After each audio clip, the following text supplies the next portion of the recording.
Ang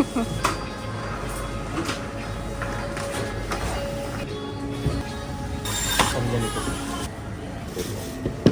Wait, Hindi po ito.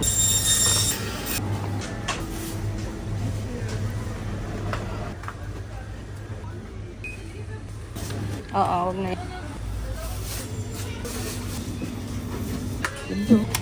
Basot.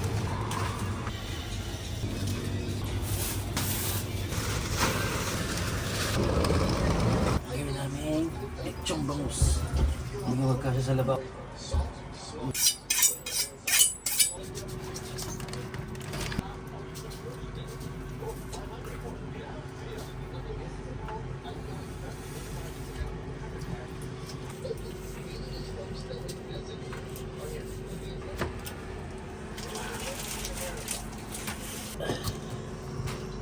Bangus, garlic tayo.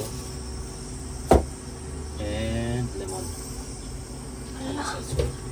Dapat ready na. So meron tayo chop, soy sauce, oyster, tapos paminta, saka lemon, and garlic. Yan ang pineapple juice. Kahit walang pineapple juice, sugar lang pwede na. Tapos mas masarap kung kalamansi, kaso makain ang kalamansi dito sa Dubai. Kaya, pero sa palitan sa Pinas, mahal ang lemon. Dito, mas afford. Kaya mas ano yung lemon, laging nagamit ang lemon. Ito nga naman, masarap na lasa. Pero siyempre, ito rin, mas mga authentic na kalamansi, citrusy. So ito, pagluto ng barbecue, kaya sarap na sarap sila. Maraming bawang, maraming lemon or kalamansi sa Pilipinas. Kasi dito sa Dubai, mahal ang kalamansi. So ganyan lang ang pagkagat-gat. Hindi mo na kailangan tanggalin yung balat. Kailangan lang tanggalin yung sarap na pinakailalim. Tapos pagkagat-gat mo na siya.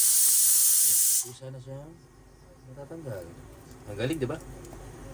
Sensya na, maingay yung pressure cooker ko. At multitasking tayo ngayon. Birthday ko pero pagod ako. Okay na. So, pakain ko sila. Sarap! Ito pa lang yan, ha? Ito pa lang mamarinig.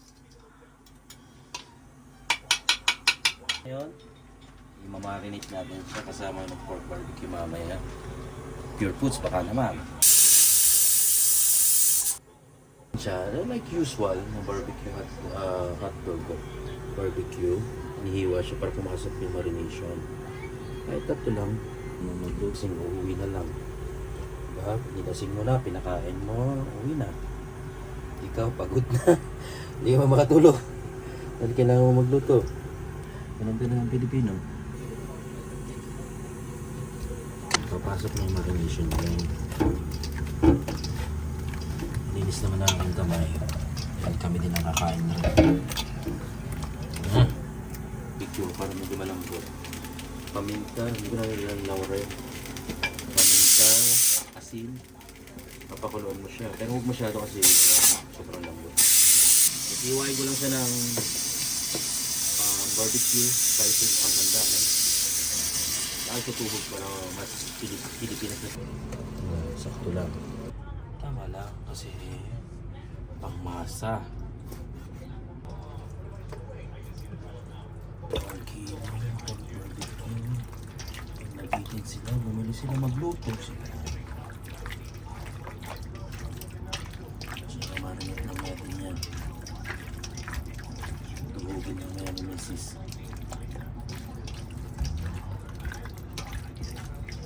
Sarap dito, malapalambutan na siya ng mabuti para hindi chewy pag inihaw, para smoky flavor na lang siya.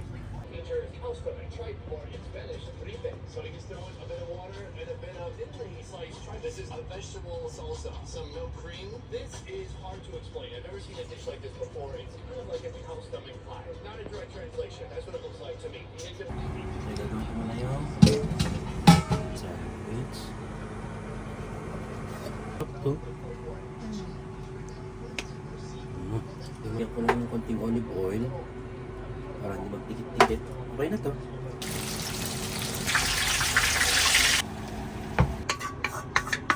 Takagib, ano yan? Tinapa. Tinapa.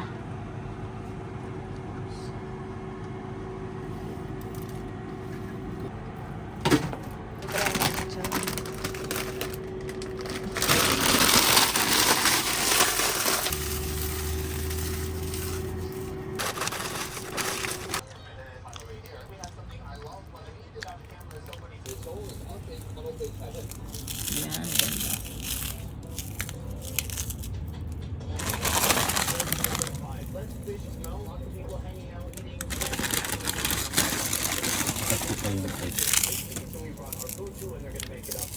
Kasi Smoked fish in the Philippines.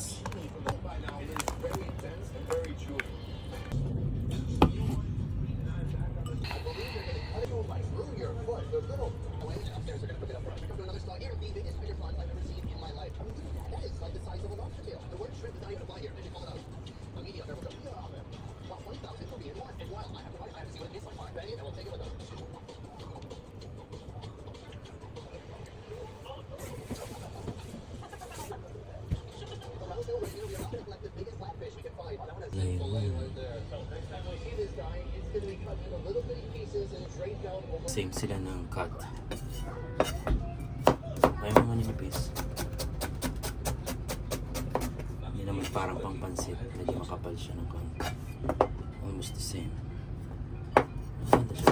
Igado. Ito ay authentic Ilocano dish. Mostly from north.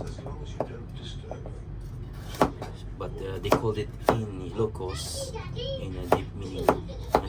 Dinaldala means it's liver lover boy.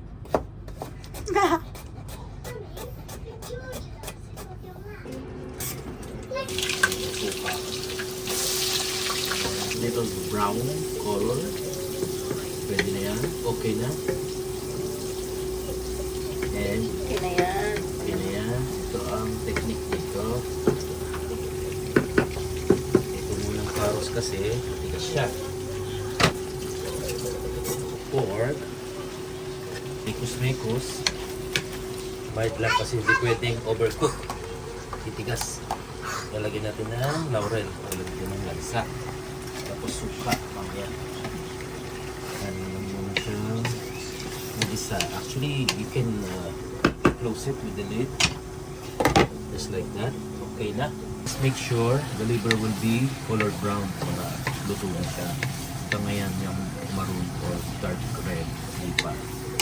Just mo lang. Mix mo lang ulit para hindi mag-stick sa bottom ng kawali. And close it again. Cook the liver. Ito na siya. Ang pangit kung masyadong overcook. Titigas. Yung rubber rice. Then, 1 pork cubes.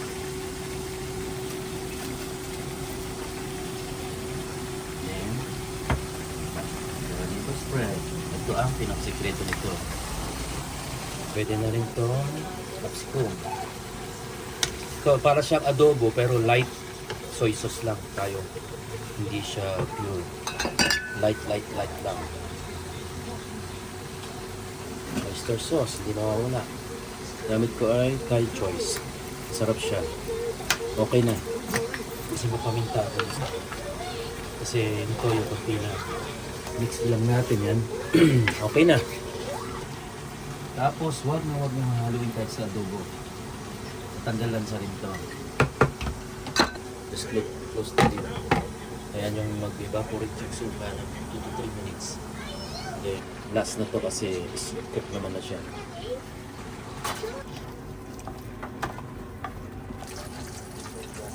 And in some areas, dinner. Today, Cornyan is back, and she brought me to a local camel shop. We have a whole camel leg, front leg, back leg, back leg. The sheep heads and hooves will boil for the next hour. Gourmet sabzi, the national dish of Iran, starts with oil and onions. She adds turmeric, mutton, fried herbs, red beans, dried limes, salt, and water, and lets it simmer for 2 hours. While we wait, we'll try another traditional Iranian dish. May pagganong pa. Happy birthday to you. Thank you. Yan, tigit na. Asan na sila?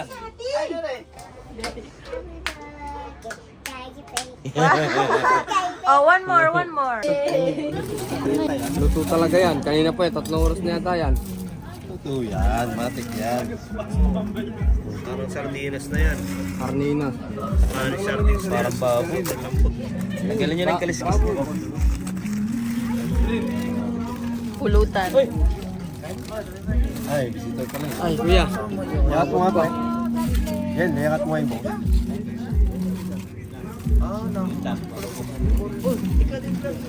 Okay.